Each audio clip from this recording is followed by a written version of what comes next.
तो कल हम लोग तर्कवाद में जो संबंध के आधार पर तर्कवाद थे उनकी चर्चा कर रहे थे ना। संबंध के आधार पे तर्कवाद।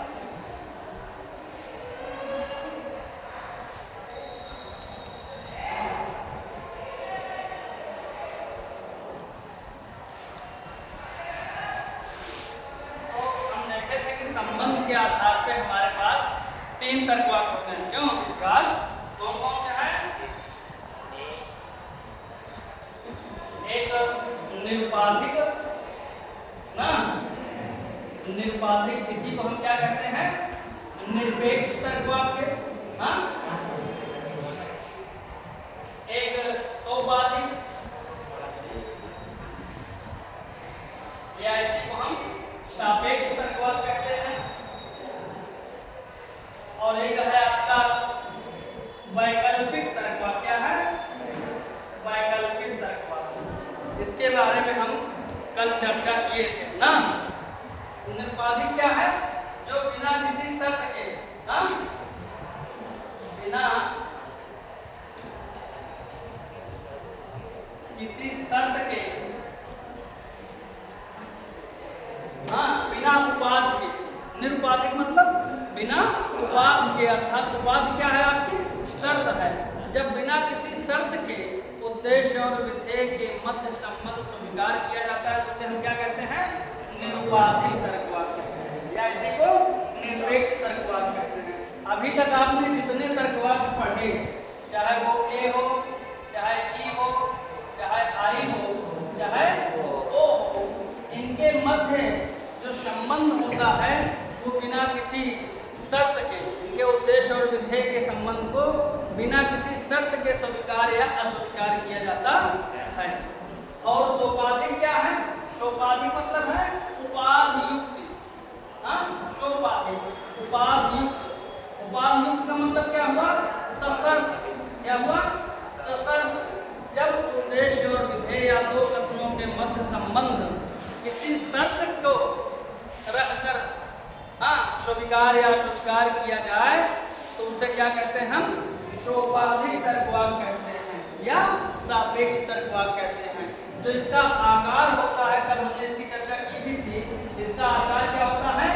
यदि तो के रूप में होता है। यदि से प्रारंभ होने वाले भाग को हेतु कहते हैं और तो से प्रारंभ होने वाले भाग को हेतु मत कहते हैं। इस प्रकार इस तर्कवाद को हेतु मत तर्कवाद भी कहते हैं। हेतु मत तर्कवाद भी कहते हैं। सोपाधिक का जो अंग्रेजी वर्ड है वो कंडीशनल प्रोपोजिशन। कंडीशनल मतलब कोई ना कोई कंडीशन है। जैसे कहा जाए यदि वर्षा होती है तो फसल अच्छी होगी, तो इसमें शर्त दिया होगा फसल कब अच्छी होगी? जब वर्षा होगी। या कहा जाए कि यदि वह पढ़ेगा तो पास होगा, तो वह कब पास होगा? जब वह पढ़ेगा ना, ऐसे पास नहीं होगा। जब पढ़ेगा, एक शर्त दिया हुआ है, तब पास होगा। या यदि पाकिस्तान मैच हारता है तो मुझे खुशी होगी। तो जब शर्त दिया हो तो उसे हम सोपाधिक तर्कवाद कहते हैं। इसका आकार क्या होता है? यदि तो के रूप में होता है। इसका प्रतीकात्मक रूप भी हमने बताया था। इसको हम P implies Q के रूप में रखते हैं। जो ये वाला चिन्ह है इसको हम implies कहते हैं। क्या कहते हैं? implies। ये बता रहा है कि यदि P तो Q। अगर इसको हम लिखना चाहें शब्दों में इसको लिखेंगे यदि P तो Q। अब P और Q के स्थान पे आप कोई भी कथन रख सकते हैं। जैसे अगर हम P का मतलब मान लिए वर्षा होती है और Q का मतलब मान लिया फसल अच्छी है, तो ये हो जाएगा यदि वर्षा होती है तो फसल अच्छी होगी।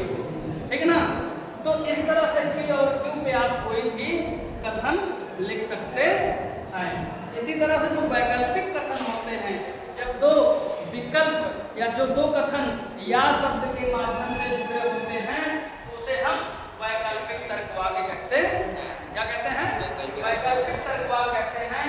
और इसका जो प्रतीकात्मक रूप होता है वो या तो या के रूप में होता है। क्या होता है? या तो या के रूप में होता है। हाँ, जैसे कहा जाए या तो राम मूर्ख है या बुद्धिमान, या तो वह लखनऊ जाएगा या आगरा, या तो आप शतरंज खेलेंगे या क्रिकेट। हाँ, या के माध्यम से कोई पद जुड़ता है तो उसे हम वैकल्पिक तर्कवाद कहते हैं। और इनको क्या कहते हैं, अंग्रेजी में डिस्जंक्टिव प्रोपोजिशन कहते हैं। और यहाँ जो अवयव जुड़ रहे हैं इसको विकल्प या डिस्जंक्ट कहते हैं, अंग्रेजी में इसको डिस्जंक्ट कहते हैं। और इसका अगर प्रतीक के रूप में लिखें, जैसे यहाँ पे हमने P implies Q लिखा था, इसको अगर हम प्रतीक के रूप में लिखें तो हम इसको लिखेंगे P वेग Q, P वेग Q। इसका कल हम सत्यता सारणी में बताए थे ना, हाँ, कि ये कब असत्य होगा, जब हेतु आपका सत्य हो और हेतु मत अगर आपका असत्य हो, या पूरा तर्कवाक्य असत्य होगा, बाकी सभी स्थितियों में यहाँ सत्य होगा। इसी प्रकार से यहाँ तक इसका सत्यता मूल्य क्या था, जब दोनों विकल्पावयव एक साथ असत्य होते हैं तो ये तर्कवाक्य असत्य होता है, बाकी सभी स्थितियों में ये सत्य होता है।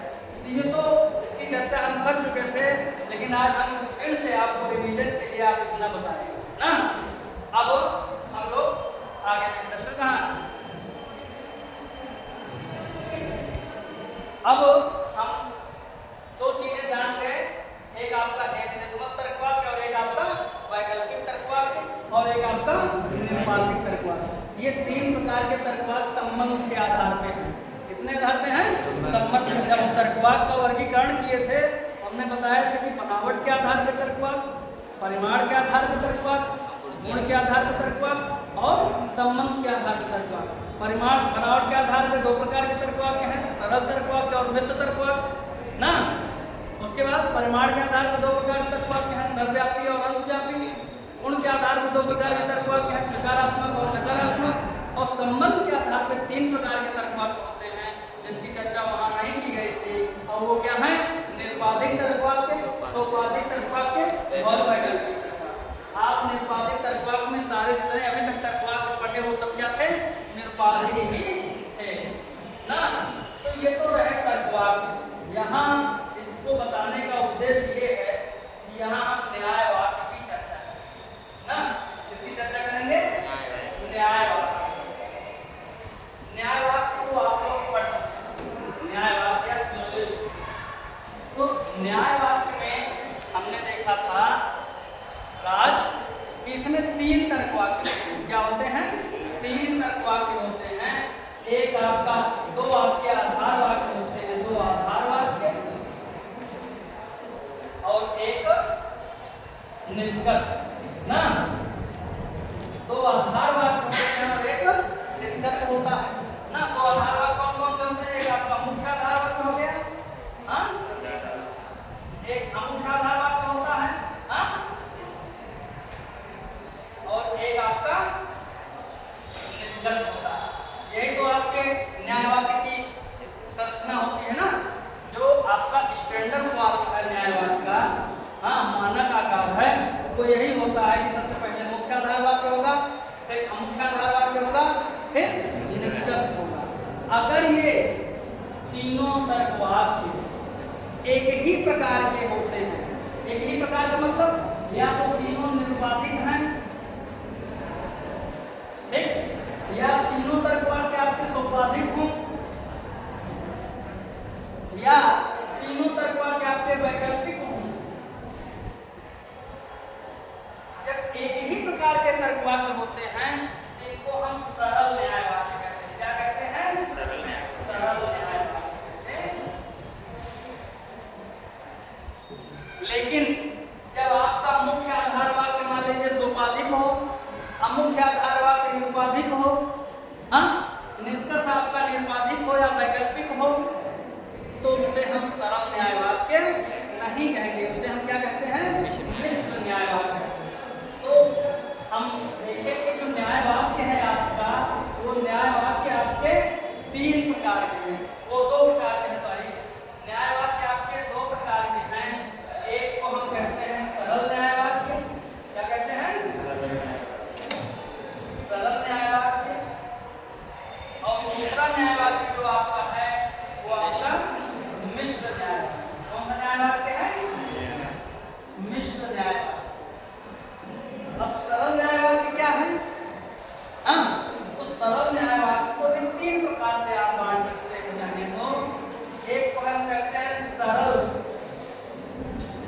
निरुपाधिक न्यायवाद, सरल निरुपाधिक न्यायवाद।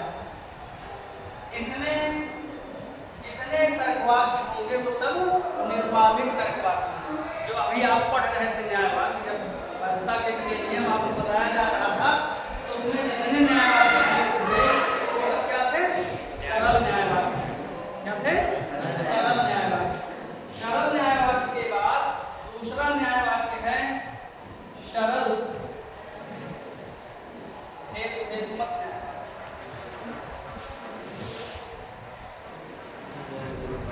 सरल हेतुमत न्यायवाद।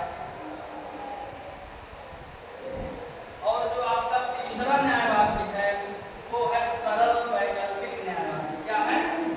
सरल वैकल्पिक न्यायवाद।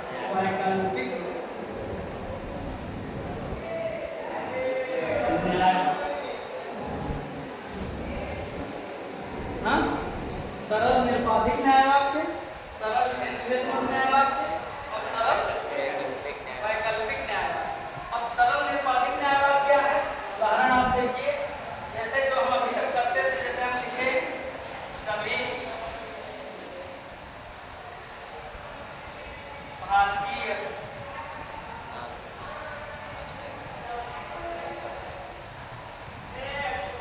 वाजपेयी ने कुछ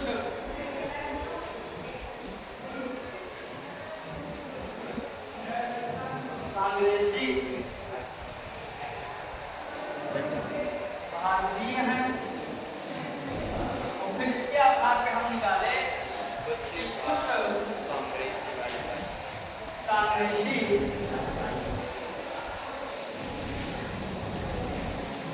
भाजपाई है। ये आपका सरल निरुपाधिक न्यायवाद। सरल निरुपाधिक न्यायवाद क्यों है इसमें राजन? क्योंकि इसमें जितने तर्कवाक्य प्रयुक्त हैं आधारवाद और निष्कर्ष में, वो सब क्या है? निरुपाधिक तर्कवाक्य। क्या है? निरुपाधिक तर्कवाक्य है। जब सारे तर्कवाक्य निरुपाधिक होंगे, जिसे हम सरल निरुपाधिक न्यायवाक्य कहेंगे। ये दोनों वाक्य क्या है? आधार वाक्य और ये आपका निष्कर्ष है। तो आधार वाक्य और निष्कर्ष तीनों में जो प्रयुक्त न्याय तर्कवाक्य हैं वो क्या है? निरुपाधिक हैं। इसके यहाँ पे सरल निरुपाधिक न्यायवाक्य हो जाएगा। अब देखिए सरल हेतुमत न्यायवाक्य मान लीजिए आपका है। अब सरल हेतुमत न्यायवाक्य में क्या कहेंगे? अगर इसको परिभाषित करें तो हम कह सकते हैं कि सरल हेतुमत न्यायवाक्य वह है जिसमें तीनों तर्कवाक्य, मतलब दोनों आधार वाक्य और निष्कर्ष, तीनों हेतुमत तर्कवाक्य होता है, तीनों कंडीशनल प्रोपोजिशन होता है। जैसे हम कह रहे हैं यदि वर्षा होती है तो फसल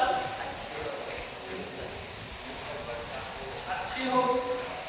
यदि वर्षा होती है तो फसल अच्छी होगी। फिर हम कहें यदि हम क्या धारवाक्य, यदि हाँ फसल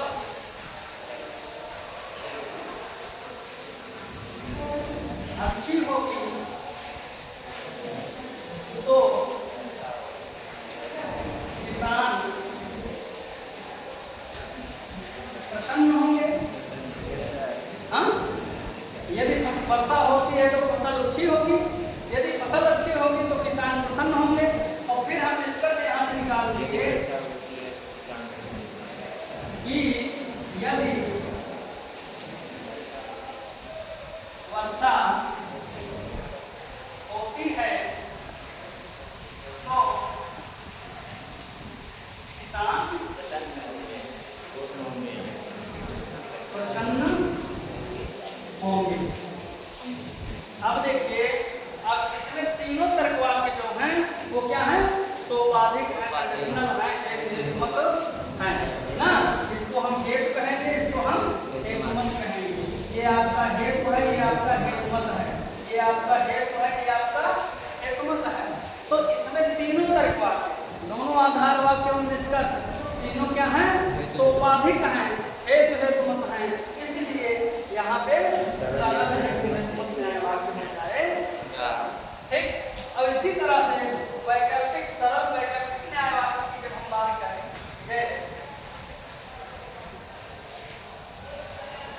सरल वैकल्पिक न्याय वाक्य, मान लीजिए यहाँ लिखे सरल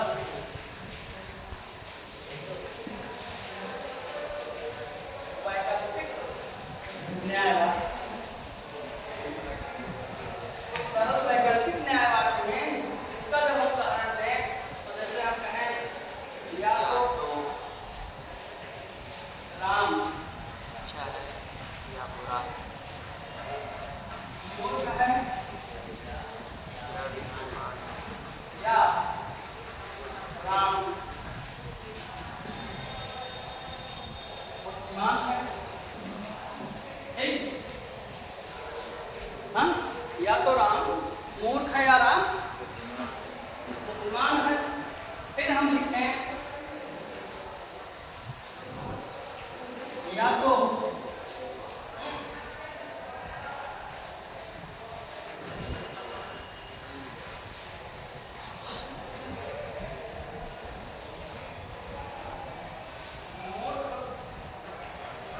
नहीं है या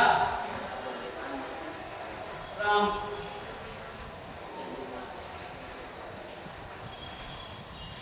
बुद्धिमान है। ये बोल रहा हूं। इसकी चर्चा हम लोग कल करेंगे। तो हम सरल न्याय वाक्य और सरल निरुपाधिक न्याय वाक्य और सरल हेतुनिर्भर न्याय वाक्य देखें ना। अब जो हमें पढ़ना है इसमें मिश्र न्याय वाक्य। मिश्र न्याय वाक्य कैसे होगा? यह अभी आपके दो प्रकार से हो जाते हैं। एक को कहते हैं हम मिश्र हेतुनिर्भर न्याय वाक्य,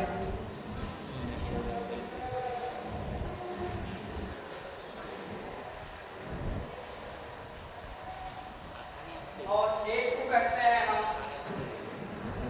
मिश्र वैकल्पिक न्याय वाक्य। क्या कहते हैं? मिश्र वैकल्पिक न्याय वाक्य। मिश्र वैकल्पिक न्याय वाक्य। हाँ, मिश्र हेतुनिर्भर न्याय वाक्य और मिश्र वैकल्पिक न्याय वाक्य। तो जहाँ हमें आज इसकी चर्चा करनी है वो आपका है मिश्र हेतुनिर्भर न्याय वाक्य। ठीक? अब देखिए मिश्र हेतुनिर्भर न्याय वाक्य क्या है।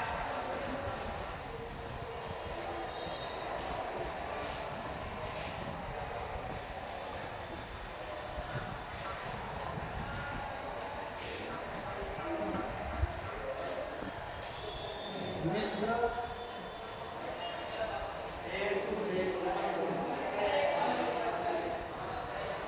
न्याय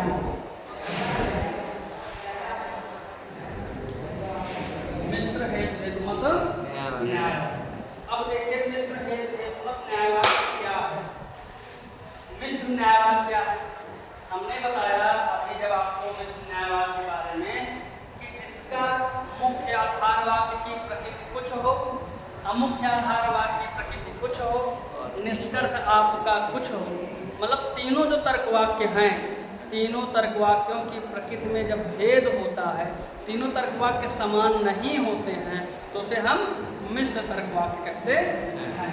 तो मिश्र तर्क वाक्य में जो पहला आपको तर्क वाक्य पढ़ना है वो है मिश्र हेतुनिर्भर तर्क वाक्य या वो न्याय वाक्य। मिश्र हेतुनिर्भर न्याय वाक्य। तो मिश्र हेतुनिर्भर न्याय वाक्य को दो भागों में हम बांट देते हैं। एक को कहते हैं हम पूर्वक अनुमान,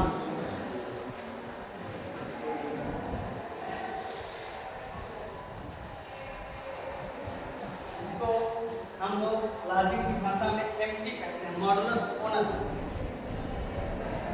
और एक को हम कहते हैं शेषवत अनुमान। क्या कहते हैं? शेषवत अनुमान।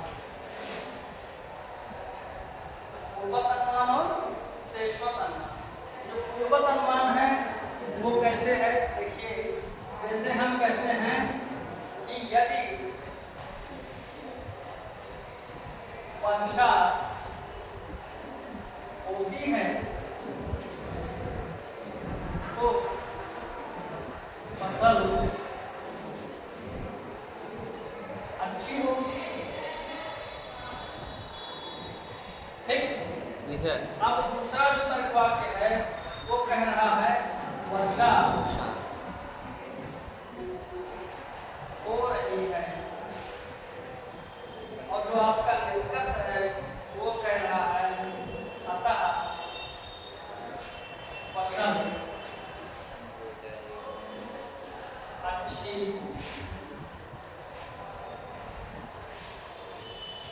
Yes sir. यदि वर्षा हो रही है तो फसल अच्छी होगी। ये कौन सा तर्क वाक्य है? हेतु हेतुमत तर्क वाक्य है। हेतु हेतुमत तर्क वाक्य है। वर्षा हो रही है निरुपाधिक तर्क वाक्य है। फसल अच्छी होगी या भी आपका निरुपाधिक है। तो तीनों तर्क वाक्यों की प्रकृति अलग अलग है। एक तर्क वाक्य आपका हेतु हेतुमत है, दूसरा तर्क वाक्य निरुपाधिक है, तीसरा तर्क वाक्य भी निरुपाधिक है। अगर सेम होते तो ये सरल न्याय वाक्य हो जाता, लेकिन सेम नहीं है। यहाँ पे एक आधार वाक्य आपका कंडीशनल है, हेतु हेतुमत है, दूसरा आधार वाक्य निरुपाधिक है और निष्कर्ष आपका निरुपाधिक है। तो यहाँ तीनों की प्रकृति अलग है, इसलिए इसको हम मिश्र हेतु हेतुमत न्याय वाक्य कहेंगे।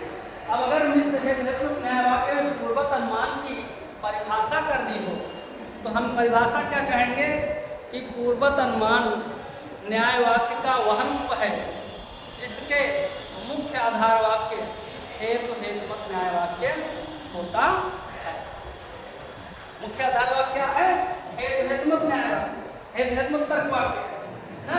तो हम जब इसको परिभाषित करेंगे तो कहेंगे कि पूर्वत अनुमान न्याय वाक्य का वह रूप है जिसका मुख्य आधार वाक्य एक हेतु हेतुमत तर्क वाक्य होता है, अमुख्य आधार वाक्य हेतुमत का हेतुमत तर्क वाक्य का हेतु होता है, क्योंकि ये हेतु है और ये हेतुमत है ना। तो आप क्या कहेंगे कि यदि वर्षा होती है तो फसल अच्छी होगी। यह जो आपका मुख्य आधार वाक्य है ये हेतु हेतुमत तर्क वाक्य है। अमुख्य आधार वाक्य मुख्य आधार वाक्य का हेतु है, जबकि निष्कर्ष हेतु हेतुमत तर्क वाक्य का हेतुमत है। क्या है? हेतुमत है। यहाँ हमने क्या कर दिया? यहाँ इसके हेतु को रख दिया और यहाँ इसके हेतुमत को रख दिया। तो जब पूर्वत अनुमान की आप परिभाषा करेंगे तो आप बताएंगे कि पूर्वत अनुमान न्याय वाक्य का वह रूप है जिसका मुख्य आधार वाक्य एक हेतु हेतुमत तर्क वाक्य होता है, अमुख्य आधार वाक्य मुख्य आधार वाक्य का हेतु होता है, जबकि निष्कर्ष मुख्य आधार वाक्य का हेतुमत होता है ना। ये तो इसका हम जो सिंबॉलिक फॉर्म लिखते हैं वो लिखते हैं P implies Q, क्योंकि इसको हमने बताया था कि P implies Q है ना। जब हम इसकी प्रतीकात्मक रूप बताए थे हमने कहा था कि यदि वर्षा होती है तो फसल अच्छी होगी, इसको हम क्या लिखेंगे? P implies Q। अब इसमें जो आपका वर्षा हो रही है क्या है? P है और आपका कंडीशन क्या है? Q है। यही पूर्वत अनुमान का सिद्धांत है। P implies Q, P real to Q, मतलब यदि P तो Q, P मतलब Q। अगर यदि वर्षा होती है तो फसल अच्छी होगी, इसमें अगर वर्षा हो रही है या सही है तो फसल अच्छी होगी या फिर सही होगा। ठीक, ये तो मिश्र न्याय वाक्य का एक रूप है। इसी तरह से जब शेषोत अनुमान करते हैं तो शेषोत अनुमान में थोड़ा सा अंतर यह हो जाता है। जैसे हम शेषोत अनुमान का अंतर करें, जैसे कहें यदि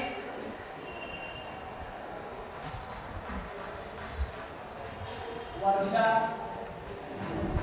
होती है तो फसल अच्छी होगी। अब यहाँ लिखिए फसल